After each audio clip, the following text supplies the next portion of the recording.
রাসূল বললেন এমন একটি মাস তোমাদের সামনে আসতেছে, ধৈর্যের মাস, আর ধৈর্যের রেজাল্ট হচ্ছে জান্নাত। সুবহানাল্লাহ। যদি তুমি ধৈর্য করতে পারো তাহলে জান্নাত পাবে। এখন বলেন, আপনাকে যে গালি দিল, অত্যাচার করলো, দুনিয়াবি ভাবে আপনি প্রতিবাদ না করার কারণে সেফ হয়ে গেলেন, একটু অল্প খাইলেন, কিন্তু আপনার কোনো পেরেশানি নাই, মৃত্যুর পরে আপনি জান্নাতি হয়ে গেলেন। সুন্দর করে রাসূল ব্যাখ্যা দিয়েছেন, ধৈর্যের মাস রমজান, আর যে কোনো একটা ধৈর্যের রেজাল্ট হচ্ছে জান্নাত। সুবহানাল্লাহ। আর ধৈর্য না ধরলে দুনিয়াবি ক্ষতি আছে, তোমার পরকালেও বিপদ আছে।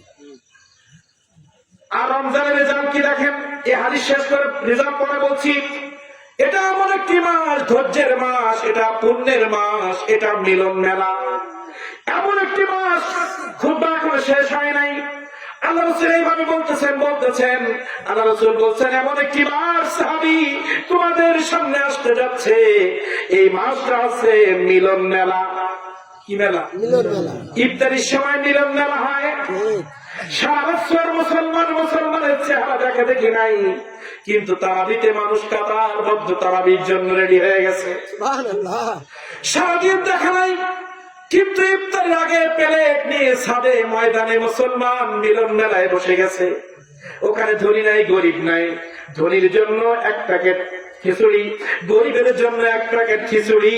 কত সুন্দর পরিবেশে আল্লাহর বান্দাগুলো ইফতারি নিয়ে বসে যায়, কত সুন্দর মিলন মেলা। আল্লাহ রাসূল এবার ওয়াজ করতে শুধু মিলন মেলা নয়, এটা এমন একটি মাস যে মাসে যদি তুমি কাউকে ইফতারি করাও, তাহলে হাসরের ময়দানে আমি নবী নিজে হাতে তোমাকে হাউজে কাউসারের পানি পান করাবো।